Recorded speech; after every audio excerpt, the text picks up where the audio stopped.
여러분 안녕하십니까, 박영환입니다. 한 주간의 정치권 핫 이슈를 다뤄보는 국민 맞수 시작하겠습니다. 윤석열 대통령이 공수처의 불법 체포를 주장하며 체포 적부심 청구했는데 법원에서 기각이 됐습니다. 공수처 수사가 힘을 받는 모양새인데요. 그런데 대통령 수사와 탄핵 심판이 동시에 진행되고 있는데 민심이 뒤집히는 그런 그 현상이 지금 나타나고 있습니다. 오늘 맞수 두 분과 한번 토론해 보도록 하겠습니다. 국민의힘의 호준석 대변인 나오셨습니다. 반갑습니다. 안녕하십니까? 네. 그리고 여기에 맞설 민주당의 박균택 의원입니다. 예, 안녕하십니까? 두 분도 인사하시죠. 예, 안녕하십니까? 네. 박 의원님하고 맞수가 돼서 영광입니다. 네. 제가 더 영광입니다. 자, 그러면은 첫 번째 주제로 가겠습니다.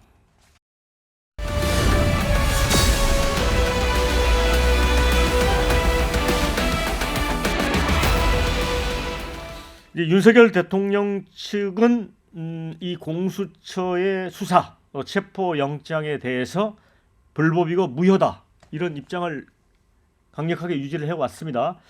그래서 이제 2차 집행에서 결국 이제 그 연행이 되긴 했지만 중앙지법에다가 이 체포가 제대로 된 건지 한번 가려달라고 했는데 결국 공수처 손을 들어줬어요, 호준석 대변인. 네. 이러면은 그 중앙지법에 이 체포 적부심 청구한 것 자체가 그럼 실수 아닐까요? 근데 이제 제가 보기에는 그 체포적부심이 받아들여질 것이라는 기대보다는 하나하나 이제 이것이 적법한지 하나하나 따져서 그 근거를 남기겠다 그런 네. 그 뜻으로 청구한 것이라고 저는 이해합니다. 중앙지법 입장에서는요. 예. 그게 이제 어쨌건 같은 법원인 서부지법이 영장을 발부했고 두 번이나 발부했고 이의 신청도 기각을 했었던 것이고요. 게다가 이제 체포 시한이 길지도 않은데 이게 사실 뭐 큰 실익이 있는 것도 아니고 구속영장 청구하면은 영장 실질심사를 이제 또 다시 이제 다퉈야 될 텐데 굳이 이것을 그런 걸 다 무릅쓰고 이거를 체포적부심에서 체포가 부당하다 이렇게 하기는 현실적으로 저는 어려웠을 거라고 생각하고 그런 점을 고려해서 이제 그랬을 것이고 변호인단 입장에서도 그런 걸 알지만 그래도 따질 건 하나씩 따져 보겠다 그런 그 뜻으로 청구한 게 아닌가 저는 그렇게 이해하고 있습니다. 네. 박균택 의원께서는 이건 어떻게 보세요? 이제 윤석열 대통령에 대한 이제 구속영장을 공수처가 이제 서부지방법원에 이제 아마 신청을 할 모양이에요. 그런데 윤 대통령 측에서 자꾸 이제 관할이 중앙지방법원이니까 거기에서 구속영장 받아오면 응하겠다라고 하지 않았어요? 그런데도 이제 공수처 입장에서는 또 서부지법을 하겠다고 했습니다. 이건 어떻게 보세요? 예, 그것은 어쩔 수 없는 선택일 겁니다. 왜 그러냐면 체포영장을 청구를 했고 그 체포영장을 승계하는 사후 구속영장을 청구하는 것이기 때문에 서로 연관이 돼 있는 겁니다. 그렇다고 한다면 당연히 그 서부지법에 그걸 신청할 수밖에 없는 것이 뭐 당연한 뭐 관행이고 또 법적인 또 측면에도 부합하는 그런 조치라고 생각합니다. 근데 윤석열 대통령이 이 대국민 후소를 하면서 법적 정치적 책임을 다 지겠다고 했습니다, 호 대변인. 그런데 뭐 체포영장에 이제 응하지도 않았고 결국 또 첫 조사에서도 묵비권을 행사했습니다. 물론 이제 묵비권도 하나의 뭐 자기 방어권이니까. 그런데 이게 이제 일반 국민의 눈에 비칠 때는 좀 상식적이지 않다 이렇게 여겨지거든요. 왜 그럴까요? 그 부분은 이제 일관된 논리와 입장이 있는 것이죠. 공수처가 내란죄 수사권이 없기 때문에 적법한 수사기관이 아니고 그러니까 적법하지 않은 수사기관이 그 영장 발부하는 과정에서 법적인 논란이 너무나 많이 쌓였고 그래서 거기에 응하지 않겠다는 것이지 어떤 수사기관의 수사나 조사에도 응하지 않겠다, 뭐 재판에 응하지 않겠다 그런 말을 한 적이 없습니다. 그렇게 할 수도 없는 거고요. 그러니까 이것이 법적인 시스템을 부정하는 것이다 이렇게 그 생각하는 것은 저는 이제 큰 오인이라고 생각하고요. 한 가지 더 이제 우리나라 그냥 일반 국민 시민의 입장에서 제가 이제 생각하고 좀 그 의구심이 드는 것은요. 현직 대통령을 꼭 왜 구속까지 해서 꼭 수사를 하고 재판을 해야 되는 건가? 그게 정말 필요한 것인가? 도주와 증거인멸에 우려가 있는 것도 아니고요. 현직 대통령이 체포된 것도 처음입니다. 마치 군사작전 하듯이. 그런데 처음에는 공수처가 조사에 불응하니까 조사하기 위해서 마치 이제 체포하는 것처럼 그렇게 했었는데 그렇게 해서 결국은 끌어내더니 바로 이제 구속영장을 청구한다고 하지 않습니까? 자, 그렇다면 이제 국민들 입장에서 보면 이게 결국은 저런 모습을 대통령을 끌어내서 구속하는 그런 모습을 보여주려는 것이 처음부터 의도가 아니었는가. 그렇다면 그것이 이재명 대표의 조기 대선을 위해서 그런 장면이 필요했던 것이 아닌가. 이제 그런 생각을 하시게 되는 거고요. 그런 것들이 저는 지금의 이제 여론의 변화에도 반영이 되고 있다 생각합니다. 꼭 대통령에게 구속영장을 청구해서 구속을 시켜야 되겠느냐? 요 부분에 대해서는 어떻게 보세요? 그것은 그 서부지검이 청구할 영장, 네. 그게 법원에서 발부할 수밖에 없다라고 생각하는 이유와 일치하는 부분입니다. 예. 그 이유는 당연히 도주의 우려가 있고 증거인멸의 우려가 있기 때문입니다. 먼저 도주 우려에 대해서 우리 호준석 대변인께서 없다고 말씀하시지만 저는 있다고 보는 이유가 네. 일단 사안 자체가 중합니다. 네. 법정형이 높으면은 일단 도주의 우려가 있다고 보는 겁니다. 네. 살인범들이 자수를 해도 구속하는 이유가 뭐겠습니까? 법정형이 높으면 언제든지 도주 행각을 벌일 수 있다는 것이고, 그다음에 또 하나는 지금 윤석열 피의자는 이미 도주를 했습니다. 그리고 또 계속 앞으로도 도주를 할 겁니다. 그 도주가 산속으로 숨는 물리적 도주만이 도주가 아니고 어떤 경호원 뒤로 숨어서 43일 동안 수사를 못하게 방해를 하고 수사를 피하고 재판을 피하려고 했던 그 행태, 그게 어떻게 보면 사회적 의미의 도주이기 때문에 이것은 이미 도주했고 앞으로도 도주할 우려가 있다라는 것, 이걸 말씀을 드리고 싶고, 증거인멸의 우려에 대해서도 입만 열면 그 어떤 거짓말을 하지 않습니까? 거짓말을 한다는 것은 언제든지 다른 참고인들 아랫사람들에게 영향을 미쳐서 증거를 인멸을 할 우려가 있다라는 것, 이것 때문에 당연히 증거인멸이 인정되는 거고, 그래 따라서 이것은 도주, 증거인멸의 우려 두 가지 사유로 구속을 할 수밖에 없다. 그러지 않고서는 수사와 재판을 진행하는 것이 불가능한 상황이 될 것이다 라고 말씀드리고 싶습니다. 네. 짧게만 말씀드리겠습니다. 살인범의 현직 대통령을 비유하신 것은 굉장히 과하다, 저는 그렇게 느꼈고요. 사회적 도주라는 그것은 이제 법적인 개념은 전 처음 들어봤는데, 온 국민이 전 세계인이 사실 저 얼굴을 다 아는 대통령이 어디로 도주를 하겠습니까? 그리고 14명 모든 관련자들 다 기소까지 됐고, 대통령도 이미 그 기소 직전까지 수사가 사실상 완료된 단계이지 않습니까? 그런데 어떤 증거인멸을 할 수가 있겠습니까? 좀 과하다고 생각합니다. 네. 근데 도주 부분에만 제가 짧게 네. 보충을 좀 드리자고 한다면, 도주를 방지하는 이유는 뭐냐면 진상을 밝히기 위한 수사에 협조하지 않기 때문인 것이고, 유무죄 확정을 위하고 형량을 결정하기 위한 재판에 응하지 않기 때문에, 그래서 도주를 방지해야 하는 것입니다. 그런데 뭐 경호원들을 인간 방패로 앞세워서 대통령이 저렇게 숨고 나오지 않는 찌질한 모습을 보였고, 심지어는 내란 상황까지 그리고 또 내전 상황까지 유도를 했던 그 피의자를 어떻게 도주 상태가 아니라고 볼 수가 있겠습니까? 네, 네, 그 말씀하시니 저도 예. 한 말씀을 드려야 될 것 같은데요. 저렇게 몇천 명 동원해서 현직 대통령을 끌어내는 군사작전까지 한 그런 모습, 그 내전을 일으킨 것이 과연 누구입니까? 이재명 대표와 민주당 의원들이 국회에서까지 공수처와 경찰 수뇌부들 압박하고 겁박해서 그대로 하명 받아서 그렇게 한 것 아니겠습니까? 그리고 대통령이 입만 열면 거짓말하고 있다 말씀하시는데, 대통령이 말한 것과 다른 관련자들의 진술이 누가 맞는 것인지, 어떤 차이가 있는 것인지, 그런 것을 실체를 가리기 위해서 우리가 수사하고 재판하고 그런 것이 이제 법치국가인 거 아니겠습니까? 그런데 그냥 대통령이 거짓말했다 또는 재판에도 응하지 않을 것이다, 그것은 전혀 사실이 아닌 것이고 근거 없는 말씀인 것입니다. 수사에 계속 응하지를 않지 않았습니까?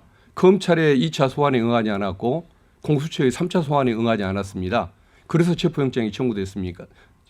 체포영장이 청구된 거 아닙니까? 근데 무슨 수사에 협조를 했다는 말씀을 그거 하신 이제 것인지. 계속 반복되는 그리고 얘기니까. 법관의 영장을 거부하는 것만큼 그 법질서를 어지럽히는 사범이 어디 있습니까? 국법집행을 방해하는 피의자를 경찰력을 동원해서 법관의 영장대로 체포를 하는 것인데, 그게 내란행위인 것처럼 말씀하신다고 한다면 그것은 아무리 존경하는 우리 호 대변인의 말씀이라고 해도 공감하기는 어려운 부분이 계속 이제 맞습니다. 반복되기 때문에 네, 자. 길게 얘기하지 않겠는데, 예. 적법한 수사권이 없기 때문에 그 조사를 거부한 것이지 모든 조사를 거부하겠다 한 것이 아닙니다. 적법한 수사권이 있는, 내란죄 수사권이 있는 경찰, 또는 앞으로 도입되게 된다면 특검, 그 수사에 당연히 응할 것입니다. 네. 자, 어쨌든 이제 대한민국 헌정사에 참 오명이랄까요? 이게 하나 좀 더해진 거잖아요. 현직 대통령 체포. 이게 참 불행한 일입니다. 그런데 윤 대통령이 이제 공수처에 그 나가기 전에 A4 용지 44장 분량의 그 만년필로 직접 그 내가 왜 계엄을 하게 됐는가를 써 내려갔습니다. 그런데 거기를 보면 계엄이라는 말이 상황의 엄중함을 알리고 경계한다는 뜻 아니겠느냐. 그러면서 국회 독재의 망국적 폐악을 감시하고 비판하게 함으로써 자유민주주의와 헌법 질서를 지키려고 하였다.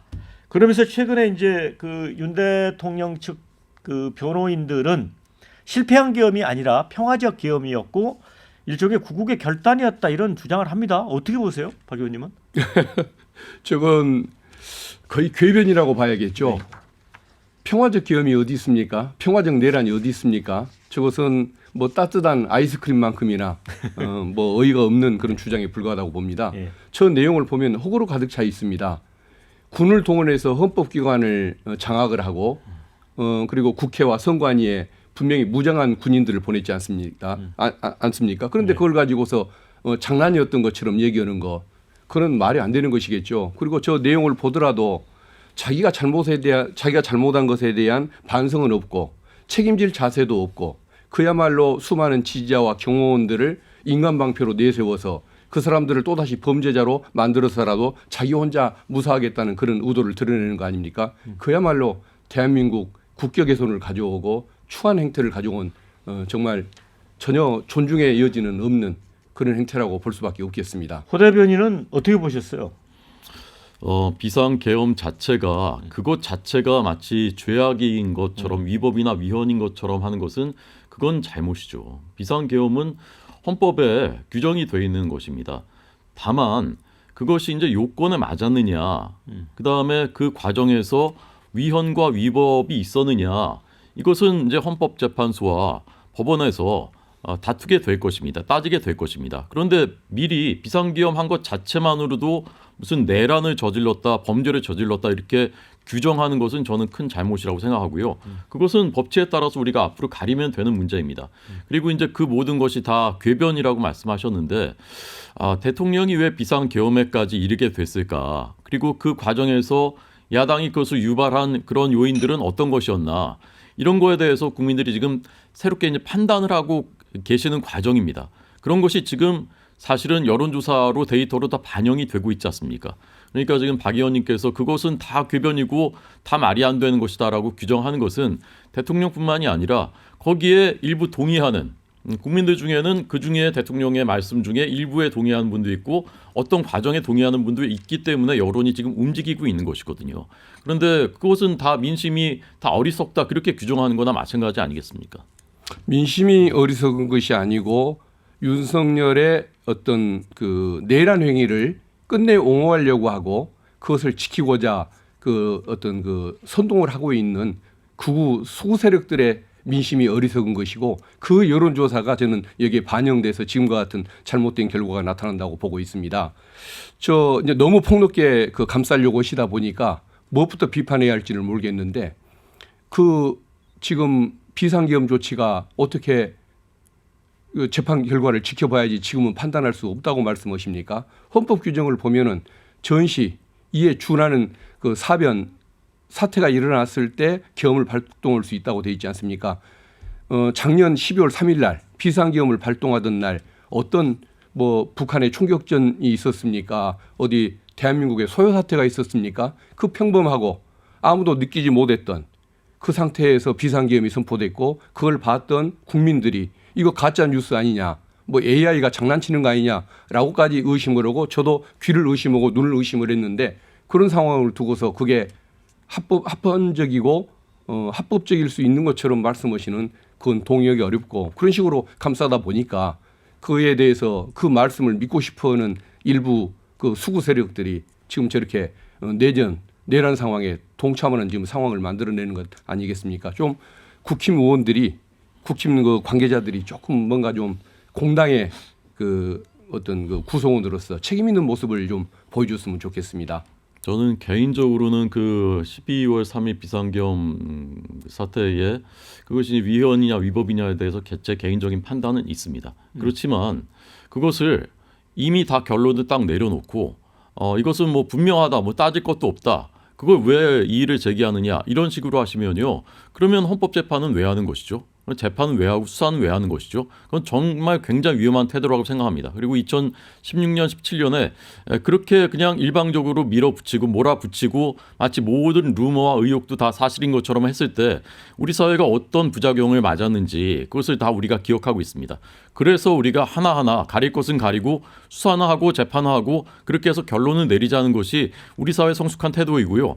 거기에 뭐 일부 또는 전부 동의하는 모든 국민들이 다 극우다, 수구다 이렇게 규정하시는 것은 민주주의의 태도가 아니라고 저는 생각합니다. 그러면은 한 가지 제가 여쭙겠습니다. 그 과거에 뭐 지존파 사건, 유영철 사건, 연쇄 살인 사건들이 발생했을 때 왜 국민들이 분노를 했고 그 사람들을 비판을 했을까요? 대법원 판결이 확정되기 전에 그 사람들을 분명히 비난하고 치를 떨었지 않습니까? 그러면 그때 국민들의 반응이 잘못된 것입니까? 물론 이 사태에 대해서 최종적인 결정은 헌법재판소에서 대법원에서 내리겠지만은 온 국민이 그것을 눈으로 보고 귀로 들었습니다. 그리고 윤석열 대통령이 그토록 총애를 했던 그 중앙지검 검사들이 이걸 내란으로 규정을 하고 있습니다. 그리고 법관이 영장을 발부해서 수많은 사람들이 그 하급자들이 다 구속 기소가 되고 있습니다. 이런 식으로 수사기관의 판단, 법원의 판단이 있는데 그 법원의 영장이 잘못됐다고 거부를 하면서 국법 질서를 어지럽히는 그 피의자, 그걸 정상이라고 평가할 수는 없는 것이겠죠. 대법원 그러면 판결 나고 헌재 결정이 나기 전까지는 윤석열 그 피의자의 그 행태에 대해서 국민들이 입을 다물고 있어야 하는 것입니까? 그건 오히려 그 어떤 법과 그 상식과 이런 것을 잘 분리를 못 하시는 뭐 견해가 아닌가 싶습니다. 이 법률가신데 이렇게 말씀하시니까 저는 정말 굉장히 당혹스럽고요. 지금 국민들의 여론조사 결과를 보면 국민들의 어떤 결과 적은 데서는 30%, 어떤 데서는 그보다 더 많은 숫자가 비상계엄에 대해서도 필요성이 있었다라고 생각하는 분들도 굉장히 많습니다. 그리고 탄핵에 대해서도 기각과 인용에 대한 의견이 엇갈리고 있습니다.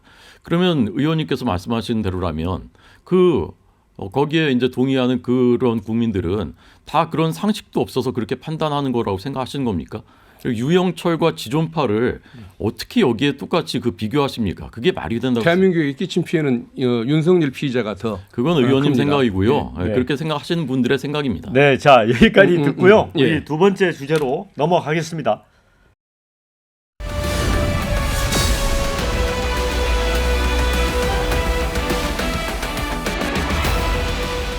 자, 이런 가운데 윤석열 대통령의 탄핵 심판 지금 2차 변론이 이미 진행이 됐습니다. 이제 주요 쟁점인 형법상의 내란죄 판단 여부를 놓고 치열한 공방이 있었습니다. 2차 변론에서 호 대변인은 어떻게 보셨어요? 2차 변론. 2차 변론이요. 예. 저는 앞서 이제 말씀드린 거하고 이제 궤를 같이 하는 것인데 이 탄핵 심판은 180일 이내에 선고하게 돼 있지 않습니까? 우리나라에서 사법사상 대통령을 파면할 것이냐 말 것이냐를 결정하는 재판만큼 중요한 재판이 어디 있었겠습니까? 이번에 이제 세 번째입니다. 우리 역사상. 자, 이제 180일이라는 시간을 준 것은 이것이 그만큼 중요하니까 한치의 흠결도 없이 또는 논란도 없이 그리고 충분히 숙고해라라는 것이 저는 헌법의 정신이라고 생각합니다. 그런데 이제 최근에 헌법재판소가 진행하는 그런 모습들을 보면서 우려와 또는 의심까지 하게 되는 국민들도 저는 적지 않다고 생각합니다. 이번에는 2월 6일, 11일, 13일 이렇게 그 변론 기회를 잡았다고 하는데요. 네. 어떤 재판에서 이렇게까지 한 적이 있었을까? 비인간적인 재판이다 이런 표현도 나왔습니다. 그런데 왜 이렇게까지 속도전을 하려는 것일까? 오늘 제가 이제 여기 오다 보니까 어느 민주당 의원이 거리에다가 신속한 헌법재판이 대한민국을 살립니다. 이렇게 이제 현수막을 건 걸 제가 보면서 저는 이렇게 느껴졌습니다. 졸속으로라도 빨리 심판하십시오. 우리 이재명 대표님은 급합니다. 저는 그게 민주당의 속내가 아닌가 생각합니다. 어떻게든 빨리 해라. 졸속이라도 좋다. 빨리 결론 내려라. 그런데 국민들은 이미 헌법재판관 8분 중에 3분이 우리법연구회 또는 국제법연구회라는 그런 곳에서 이미 좀 우려를 하고 계시거든요. 저는 개인적으로 그게 좀 과할 수 있다고 생각하지만 그런데 최근에 정계선 재판관에 대한 기피 신청도 일고의 여지도 없다는 듯이 과거에 수많은 선례가 있었음에도 불구하고 그냥 기각해버렸습니다. 그리고 빨리빨리 어떻게든 빨리 하는 게 지상 목표인 것처럼 이렇게 진행되는 그 모습을 보면서 이게 정말 엄정하게 그리고 숙고하면서 이런 그 재판이 진행되고 있는 것인가에 대해서 국민들이 우려를 좀 많이 쌓아가고 계시다고 생각합니다. 네, 헌재가 대통령 탄핵 심판을 진행하면서 속도에 치중한 나머지 뭔가 좀 공정하지 않다라는 식으로 말씀을 하셨거든요. 동의를 하세요? 전혀 동의할 수가 없습니다. 모든 것은 관행 따라 예. 진행되고 있을 뿐입니다. 수사는 윤석열 피의자의 거부로 인해서 너무 지체가 되고 있습니다. 그리고 헌법재판 같은 경우는 지금 그 주위에 그 재판 진행하는 걸 가지고서 지금 비난을 하고 저항을 하고 있지만 예. 박근혜 전 대통령 때 주위에 진행을 했던 전례가 있습니다. 네. 왜 그때는 말이 없고 열심히 권성동 그 탄핵소추위원도 열심히 참여를 했었는데 잘하고 있다고 얘기를 했는데 이제 와서 속도가 빠르다고 비판을 합니까? 그것은 옳은 태도는 아니죠. 그리고 한 가지 지적하고 싶은 말씀은 이 윤석열의 내란 사건과 이재명 대표의 어떤 그 사건이 어떤 관련이 있길래 그것을 연관시켜서 말씀하는지 저는 이해를 못하겠고 그리고 그 시장의 반응을 보더라도 그 윤석열 그 피의자에 대한 체포가 착수되면은 주가가 올라가고 실패하면 떨어졌지 않습니까? 환율도 마찬가지고 이번에 체포를 하고 나서야 국민들이 드디어 안정감을 느끼고 있고 시장의 반응도 좋아지고 있는데 대한민국의 안전, 대한민국의 경제 이걸 위하려면은 빨리 결론을 내는 것이 당연한 거 아니겠습니까? 그리고 졸속으로 처리한다고 하는데 그것은 헌법재판소에 대한 모독인 것 같고 이것은 신속하게 진행하던 그 관례에 따라서 그 전례대로 신속하게 진행하려는 노력을 하는 것일 뿐 결코 졸속 처리가 아니라는 점 그걸 좀 말씀을 드리고 싶고 그리고 지금 헌법재판관 8번 중에 윤석열 대통령이 임명한 사람이 더 많습니다. 근데 전 정부 때 임명했던 걸 가지고서 그런 식으로 비판하는 그 시각을 갖는 거 그것은 조금 좀 적절치가 않은 태도신 것 같다는 네, 자, 말씀을 드립니다. 그런데 이제 헌재에서 윤 대통령 측 대리인이 계엄 선포를 민주주의 근간을 세우기 위한 어쩔 수 없는 선택이었다. 게다가 이제 부정선거 주장 관련 내용을 상당 부분 할애를 했습니다. 중국, 북한에서 선관위를 해킹하고 가짜 투표지를 넣으려는 시도가 있었다. 또 사전 투표 신뢰할 수 없다. 이런 등등의 이유를 들었는데 이것도 이제 중앙선관위에 이제 계엄군이 가게 된 이유라고 설명을 한 것 같습니다. 그런데 고 대변인 이거는 일반 국민 정서하고는 좀 괴리가 있는 건 아닐까요? 어떻게 보십니까? 어쨌건 이제 헌재에서 그 대통령 변호인단이 요구했던 2020년 총선 당시에 이제 중앙 선관위 선거연수원에 있었던 중국인들 뭐 그 명단 그 제출하라라고 했다고 합니다. 네. 그러니까 이제 그 부분 받아들인 거죠. 그러니까 어쨌건 따져 보겠다는 겁니다. 그러니까 따져 보면 되는 것이고요. 저는 보다 명백한 증거나 증인이나 이런 것이 있지 않은 상태에서 부정선거를 자꾸 주장하는 것에 대해서는 저는 개인적으로는 동의하지 않습니다. 그렇지만 일고의 가치도 없다. 죄다 가짜 뉴스다. 그거 믿는 사람들은 다 수고 꼴통이다. 이렇게 하는 것도 저는 옳지 않다고 생각합니다. 정말 따져볼 만한 것이 있는지 한번 따져봐야 되는 거고요. 헌재도 그런 차원에서 그거 제출하라고 한 것이라고 저는 생각합니다. 그리고 한 말씀만 더 드리자면 이제 아까 이재명 대표와 무슨 상관이 있는데 그렇게 말씀하느냐 말하느냐라고 말씀하시는데 많은 국민들이 굉장히 밀접한 연관이 있다고 생각하십니다. 법은 누구에게나 똑같이 적용돼야 되는 것인데 아니 현직 대통령은 체포까지 해가지고 저렇게 하는데 이재명 대표는 법 위에 있는 건가? 초법적인 존재인가? 근데 만약에 선거법에는 반드시 전심 선고에서부터 3개월 이내에 2심, 3심 하라고 돼 있는데 그대로 법이 지켜지지 않아서 2월 15일, 5월 15일까지 선고가 내려지지 않고 그래서 만약에 조기 대선 치러지고 이재명 대표께서 출마해서 만약에 당선이 된다. 그러면 어떻게 되는 겁니까? 법이 있는데 반드시 하라고 되어 있는데 법을 지키지 않아서 그 결과로 어떤 한 사람이 대통령이 당선이 된다면 그것은 합법입니까? 불법입니까? 그 질문을 다 국민들께서 하고 계시는 것입니다. 제가 그 선관위 말씀도 좀 드려야 할 것 예, 같고 예. 이재명 대표에 관한 예. 말씀 좀 드려야 할 것 같은데 먼저 예. 선관위부터 말씀을 좀 드리겠습니다. 지금 부정선거를 뭐 선거 조작을 얘기하면서 선관위 점령을 합리화하는 사람이 있다고 한다면 그것은 제정신이 없는 사람이죠.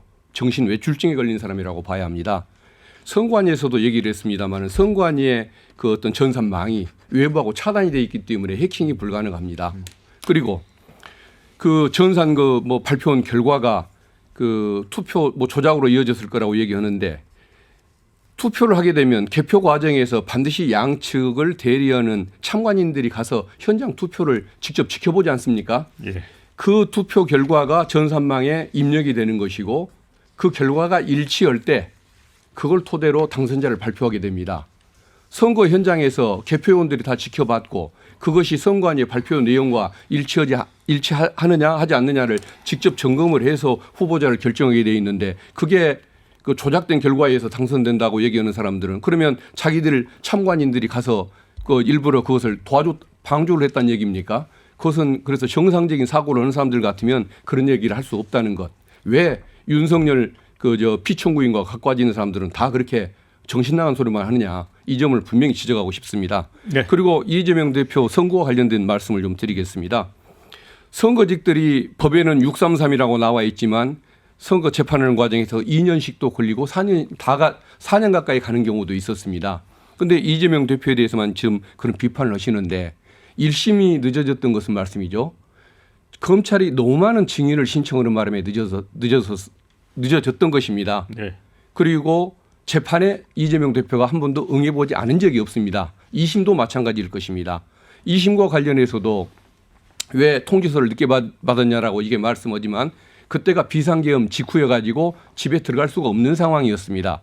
그리고 집에 없어서 부재 중이라는 이유로 그게 반송이 됐고 국회로 전달해왔기 때문에 국회에서 받았습니다. 그게 뭐가 지연작전입니까?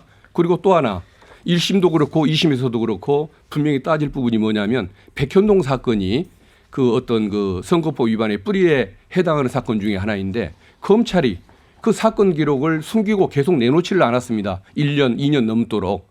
그것 때문에 지연된 것이고 이제 와서야 지금 기록을 제출하려고 2심 그 재판부의 명령에 따라서 이제 기록을 그 검찰이 뭐 제출하려고 한다는 것 같은데 그 과정에서 늦어진 걸 가지고서 왜 피고인의 핑계를 대는 것일까요?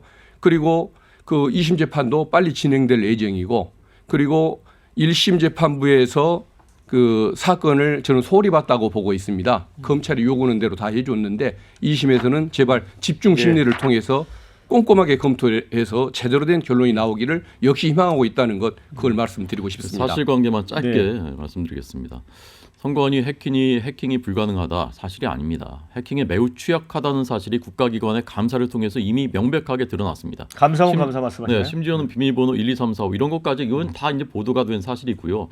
그런 그 얘기를 또는 주장을 하는 사람은 모두 정신 나간 사람이다 이렇게 규정하는 것은 매우 위험한 일이라고 생각합니다. 자, 거기까지 듣겠습니다. 잠깐만. 아니 사실 틀려서 그렇습니다. 뭐 선관위 비밀번호가 1, 2, 3, 4, 5로 돼 있다는 것 그게 잘못된 윤석열 피의자의 주장이라는 것은 이미 선관위의 확인에 따라서 입증된 바가 있고 그리고 망이 분리가 돼 있기 때문에 해킹 자체가 불가능한 상황에서 비밀번호를 얘기하는 것 자체가 옳지 않다는 점 말씀드립니다. 아니 감사원 감사 결과까지 부정하시면 안 되고요. 이재명 대표께서 수많은 재판들을 얼마나 모든 수단을 동원해서 지원해 왔는지 심지어는 변호인 선임 안 하니까 국선 변호인 선임한 것까지 최근에 뉴스지 않습니까? 그런데 다 그런 사실이 없다고 그렇게 부정하시면 변호인을 지금 선임했지 않습니까? 국선 변호인 선임하니까 그 다음에 선임한 거 아닙니까? 통지서를 받고 서류조차 송달받지 변호사를 않고요. 선임하는 모든 방법을 것도 동원해서 시간이 다 필요한데 밀어오신 거 그 아닙니까? 중간에 공백기가 있었다고 그것을 비난하는 건 옳지가 않죠. 자, 예. 여기서 멈추고 조금 더 앞으로 나가 보겠습니다. 지금 여야가 이제 계엄 관련 특검법을 놓고 지금 협상을 하고 있습니다. 국민의힘은 사실은 이제 권성동 원내대표가 두 차례 목소리까지 이제 메이면서 이거 참 불가피하다라고 했습니다. 그러면 이거는 이제 윤석열 대통령하고도 약간 이제 거리두기를 하겠다는 뜻 아닐까요? 그 특검법을 자체 발의해서 그 진행을 하겠다는 거는 어떻게 보세요? 그러니까 사실은 이미 14명의 관련자들은 모두 구속 기소가 됐고 예. 대통령만 남아 있는 상황인데 예. 사실은 수사가 다 끝났죠. 300억 원을 들여서 이 특검을 도입한다는 것이 사실은 이제 대선용이라고 많은 국민들이 생각하고 계십니다.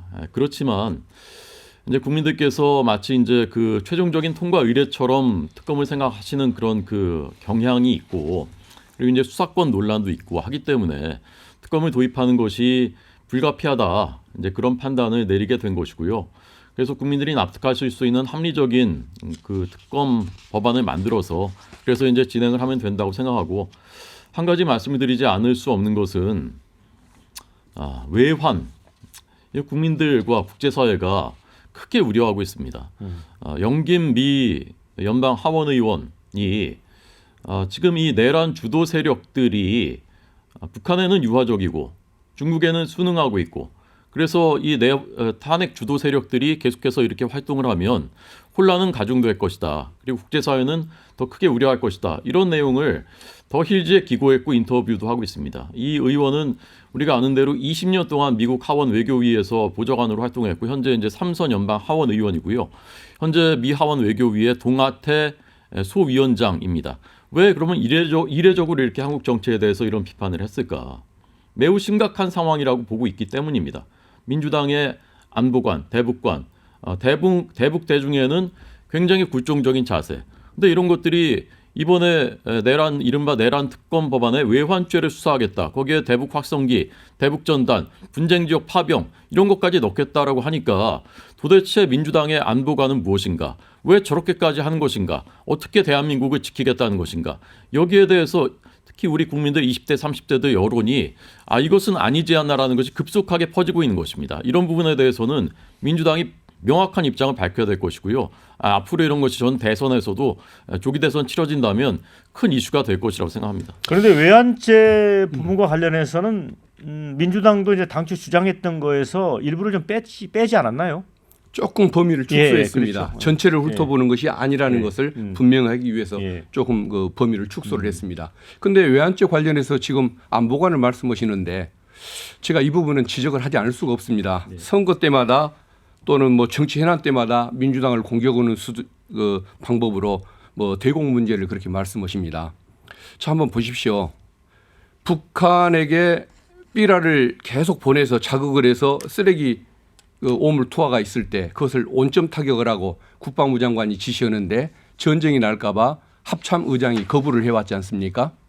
그리고 무인기 북한에 보낸 것이 밝혀지고 있는데 김용현 그 장관을 비롯해서 이 정권 사람들은 거짓말을 습관적으로 하죠. 그러면 그 습관에 따라서 안 보냈다고 해도 될 텐데 왜 굳이 확인해 줄 수 없다고 해서 북한을 일부러 자극을 했을까? 그것은 국지전을 유도했던 그런 행태 아니겠습니까? 그렇기 때문에 이제 특검이 필요하다는 것인데 그런 식으로 북한을 자극해서 남쪽에 북풍이 불기하고 총격을 가하게 유도하는 것이 과연 나라를 위협하는 행동입니까? 싸우지 말고 평화를 유지해서 안정적으로 가자. 불필요한 자극하지 말자라고 얘기하는 사람들이 국가의 안보를 자극하는 사람들입니까? 국힘 지금의 윤석열 정권이나 국힘 사람들은 안보를 얘기할 자격이 없습니다. 왜 그러냐면 이런 항상 남북 갈등 상황을 일부러 정치적으로 만들어내는 사람들이기 때문에 그렇습니다. 그것은 오히려 국힘 쪽에서 반성을 해야 할 일이고 이번 특검을 통해서 진상을 한번 확인하고 다시는 이런 짓들을 못 하게 만들 필요가 있다는 것 말씀을 드리고 싶습니다. 예, 그러니까 이제 저런 말씀을 하시기 위해서 저는 그 대선 국민에 저런 말씀을 하시기 위해서 이번에 외환 이거를 이제 법안에 넣었다고 생각하는데요. 저는 외환에 가까운 행동을 했었던 것은 이런 거라고 생각합니다. 100억 원이나 되는 돈을 천안함 주범, 폭행 주범인 김영철에게 불법 송금한 사람은 누구인 것인가? 북한의 핵과 미사일 개발하는데 끊임없이 방조하면서 오히려 사실상 지원까지 한 것은 누구인가? 그다음에 사드 배치하는데 그렇게 목숨 걸고 거짓 허위 사실까지 하면서 선동한 사람은 과연 누구인 것인가? 그리고 오물풍선 원점 타격 말씀하시는데 모든 군사활동, 북한의 도발에 대응하는 모든 군사활동을 다 비상경과 관련이 있는 것이고 유도한 것이다 이렇게 말씀하신 것은 근거가 없는 것입니다. 김명수 합참의장도 분명히 국정조사에서 그 문제에 대해서 그것은 군을 무시하는 것이다라고 분명히 반박하지 않았습니까? 그리고 그 당시에 작년 6월달에 왜 총한발 못 쓰고 제대로 대응하지 않고 있느냐 오물풍선에 대해서 그 말씀하셨던 분이 누구인지 아십니까? 김병주 민주당 의원입니다. 그리고 허영 민주당 의원은 아니 비무장지대에 헬기 띄워서 타격할 수 있는데 왜 하지 않느냐라는 말씀도 하셨었습니다. 그런데 무작정 모든 것을 다 비상경과 관련해서 당신들이 한 것이 아니냐라고 말씀하고 계십니다. 왜 김정은이 돈 들여서 확인할 일을 우리가 무인기 말씀드리는 겁니다. 왜 우리가 그것을 확인해 줘야 됩니까? 그것은 군사 우리 안보와 관련이 있는 것인데 김명수 합참의장이 국회에서 소신 발언한 것 바로 엊그저께 아닙니까? 김명수 합참의장이 그런 얘기를 했던 것은 본인이 정치적으로 이용당하는 줄도 모르고 그렇게 종사를 해왔던 그런 군인으로서 한계인 것 같고요. 지금에 와서야 그런 문제점이 드러나고 있기 때문에 그 정치적인 배경을 확인해 보자는 거 아니겠습니까? 그리고 아까 뭐 북한에 송금한 사람이 누구냐 말씀하시는데 한번 말씀해 보십시오. 설명을 드리겠습니다. 아니 그건 재판에서 2심까지 다 나왔습니다. 북한에 100억 원 불법 송금한 것이 누구인지 다 나왔습니다. 말씀을 한번 해 주시죠. 배경도 설명해 주시죠. 경기도가 했습니다. 경기도가 했고요. 재판부는 그것을 지금 경기지사가 했다고 주장하시는 겁니까? 아니 그 부분은 이제 밝혀지겠죠 재판에서. 쌍방울이 보낸 거 아닙니까? 근데 그 목적이 뭐였냐가 지금 다툼이 되고 있는 것이겠죠. 근데 그것을 이화영이 관여했는지의 문제인 것이고 또 그것을 이완영 부지사가 이재명 대표와 상의 감사했느냐가 좀 문제되고 있는 것인데 저희들이 파악하고 있는 자료에 의하면 그건 있을 수가 없는 일입니다. 쌍방울이 자기들 주가 부양을 위해서 사업적인 목적으로 투자를 했던 사건입니다. 이미 그리고 재판 결과가 나온 걸 그렇게 말씀하시면 안 됩니다. 자. 아니 잠깐만요. 그것을 이재명 대표와 연결시키기 때문에 저는 해명을 해줘야 하는 것입니다. 한번 보십시오. 과연 김성태가 이재명 대표를 위해서 그 돈을 100억을 썼다면 이재명 대표가 김성태 대표를 한 번도 안 만나주고 그 만남을 거부하고 이런 일을 할 수가 있는 겁니까? 차 한잔 마시는 것도 거부를 했고 일체 통화자차도 못했고 누가 뭐 술자석에서 바꿔주는 통화를 했냐 안 했냐가 지금 다툼이 되는 그런 상황인데 김성태가 그 이재명 대표를 위해서 100억을 썼다는 주장을 하실 수가 있는 겁니까? 자, 그럼 그것은 옳지가 않은 태도입니다. 좀 해주십시오. 시간을. 자, 이 부분은 저도 아니 말씀드려야 말씀하시게요. 저도 반박 괜찮습니다. 듣고. 이것은 분명히 문제가 있기 마지막. 때문에 뭐 토의해도 됩니다. 자, 예. 이 쌍방울이 돈을 보냈다라고 지금 주장하시는데 재판 결과도 다 부정하시는 겁니까? 이화영이 그 당시에 자연인입니까? 경기도 평화부지사입니다. 경기도 평화부지사로서 쌍방울과 함께 돈 보냈다는 것은 재판에서 확정이 된 사실입니다. 아직 확정이 그리고 안 됐고 2심 진행 중입니다. 자, 예. 재판부가요. 그리고 이재명 대표와의 연관성에 대해서 그 부분은 아직 그 재판 사항이 아니기 때문에 그 부분 결론 내리지 않았지만 부정하지 않았고요. 그러니까 확정적으로 말씀하시면 안 된다는 제가 얘기죠. 이재명이라고 확정적으로 얘기한 적이 없습니다. 왜 그렇게 말씀하십니까? 근데 그렇게 분위기를 유도를 하셨지 않습니까? 아니, 하여튼 그렇게 하시면 안 된다는 이름을 거죠. 특정한 건 아니었고요. 이제 2심 재판 중이니까 여기서 정리하고 차라리 특정해서 제가 해명을 기회를 주시면 더 좋을 것 같아서 마지막 주제 만나보겠습니다. 예. 네.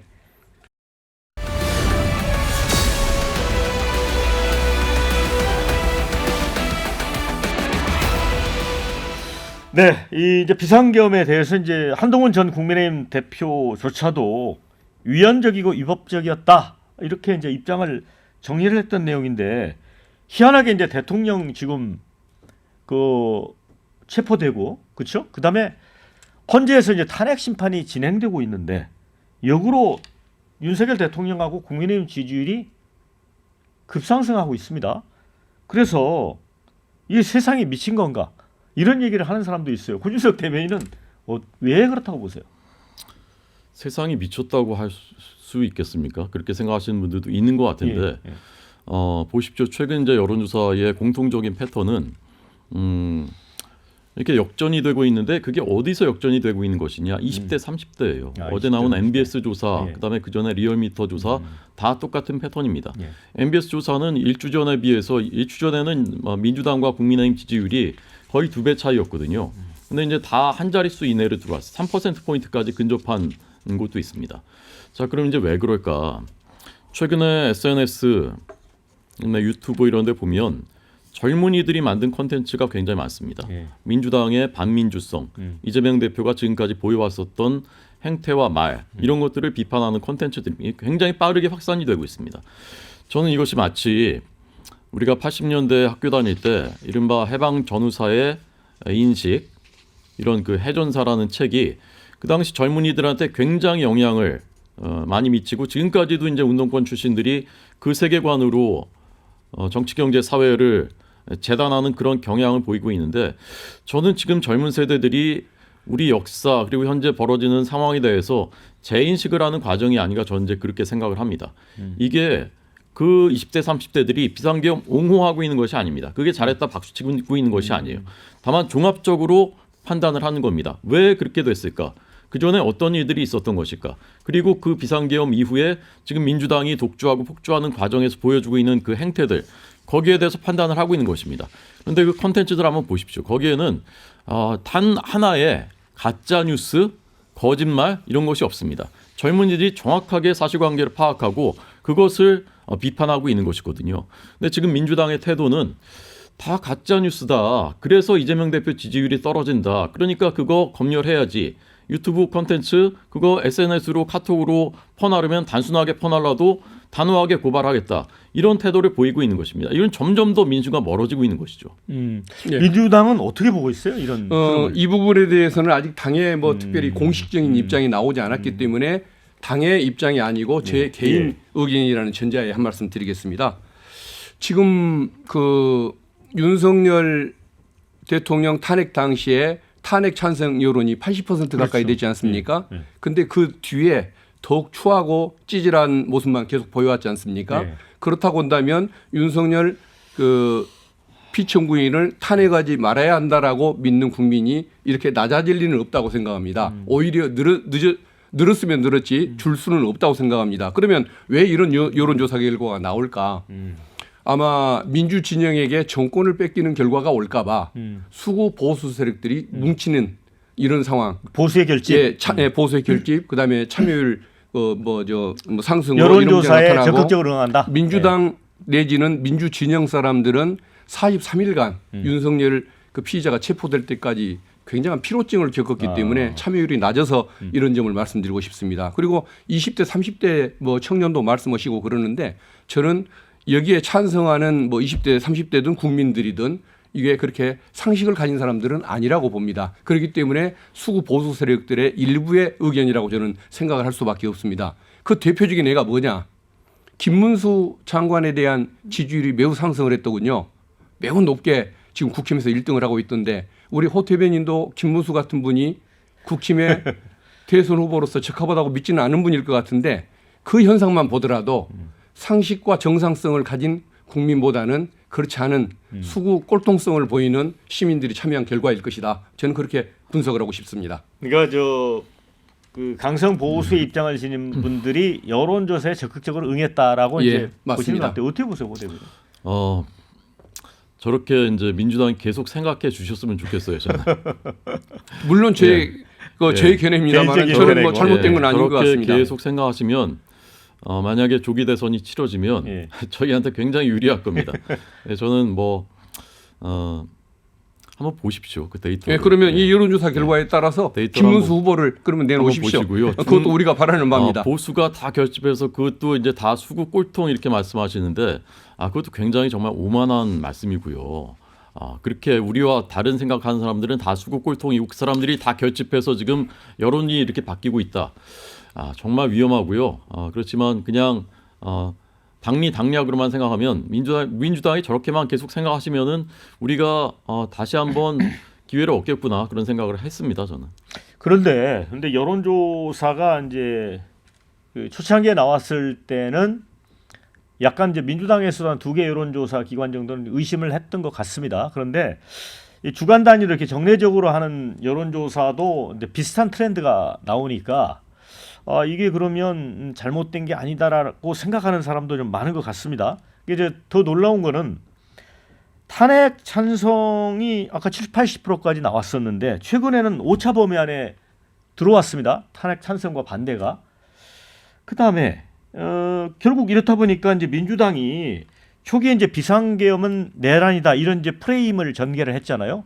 그런데 헌법재판소에서 그 내란죄를 빼자라고 하면서 이게 화근이 됐다는 그 분석도 있어요. 어떻게 보세요? 어떻게 뒷부분만 예. 보시는 겁니까? 예. 그 그러니까 화근이 됐다 그 부분이. 예, 국회 의결서가 예. 그대로 예.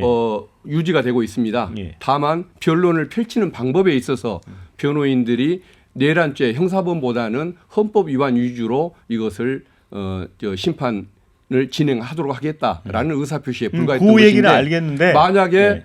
그 내란죄 이 부분을 뺀 것이 어떤 그 화근이었다고 한다면 영향을 미쳤다. 오히려 그 필요성, 그 합리성을 국민들에게 제대로 홍보하지 못한 그 뭐 실수가 아니었을까 싶긴 한데 그 조치가 잘못된 것은 아니고 어쨌든 그걸 혹시 설명을 모든 예. 것이 영향을 미쳤다고 한다면 그 부분은 홍보에 설득의 잘못으로 인정을 할 수는 있을 것 같습니다. 그러나 원인이 뭔지는 제가 지금 확정은 못 하겠습니다. 그러니까 이제 이제 내란 수괴라고 이제 윤 대통령을 칭했고 그다음에 이제 국민의힘에 대해서도 뭐 내란 옹호당 내지는 이런 식으로 표현을 했는데 갑자기 헌재 심판을 하면서 속도를 내기 위해서 내란죄를 빼겠다라고 하니까 사람들이 좀 용어상의 혼란에 빠진 거다. 그것도 예. 영향을 줬다는 얘기도 있어요. 사실은 내란죄를 예. 뺀 것이 아니고 예, 뺀 건 아니죠. 내란죄 부분을 입증하기 위해서 굳이 노력하지는 않겠다. 네. 그러니까 이건 거죠. 어느 남자가 배우자를 폭행을 해서 예. 이혼 법정에도 서고 형사 법정에도 선다고 했을 예. 때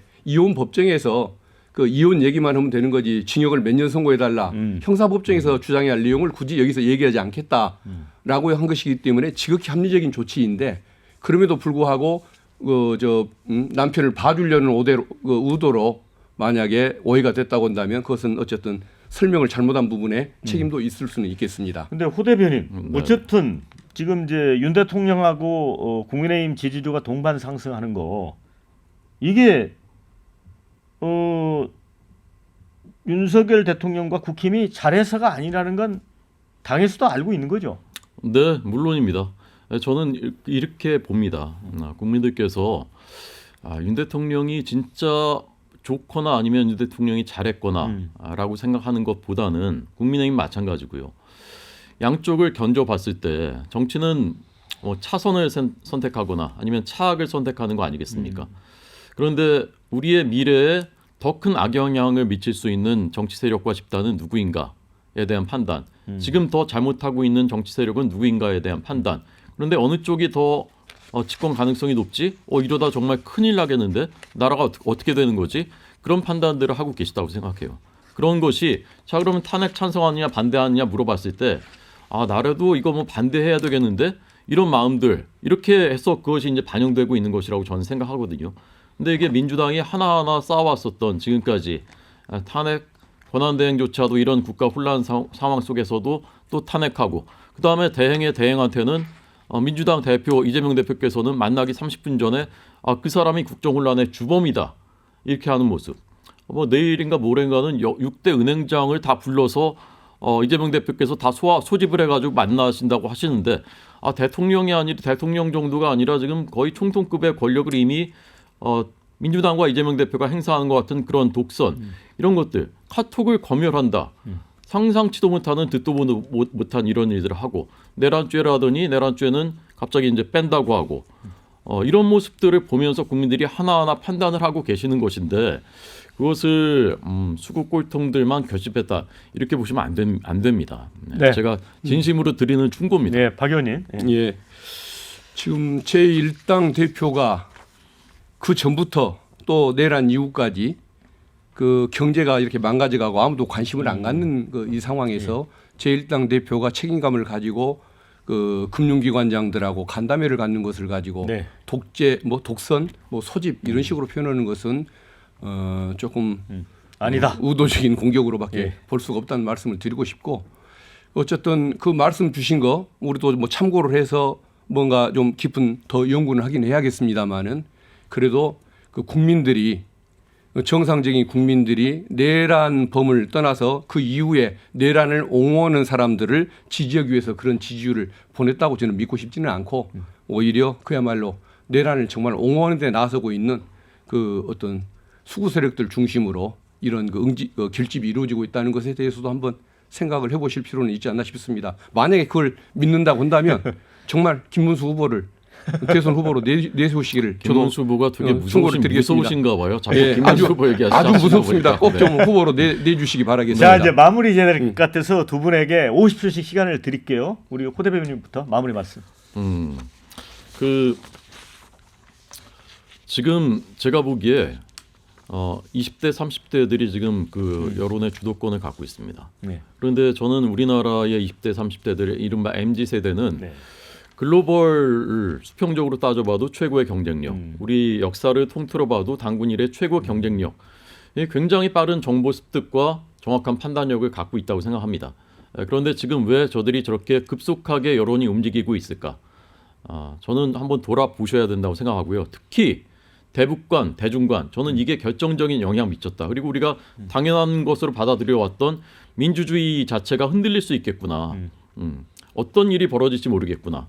카톡검열 비롯해서 이런 것들 결정적이라 생각합니다. 자, 박현택 의원님. 예, 우리 어떤 민주당 입장에서는 중국과의 관계를 정치적으로 뭐 이용하기 위해서 일부러 망쳐서 네. 경제를 이렇게 그 힘들게 만든다든가 북한을 일부러 자극을 해서 남북의 갈등 상황을 만들어내는 그런 일은 안 할 거라는 점 예. 한번 정리해서 다시 한번 말씀드리고 그동안 국민 여러분께서 내란 사건 이후에 예. 잠도 제대로 못 주무시고 네. 도심 집회에 참석하시느라고 너무 고생 많으셨습니다. 이제 그 뭐 내란범이 체포됐으니까 좀 안심하시기 바라고 어쨌든 저 입장에서는 그 대한민국의 그 정상화, 민생 경제 회복 이런 걸 위해서 예. 더 열심히 노력하겠다는 말씀 드리겠습니다. 자, 두 분 수고 많으셨고요. 함께해 주신 여러분께도 고맙다는 말씀 드립니다. 저는 다음 주에 다시 찾아오겠습니다. 자, 수고하셨습니다. 수고하셨습니다. 예, 감사합니다.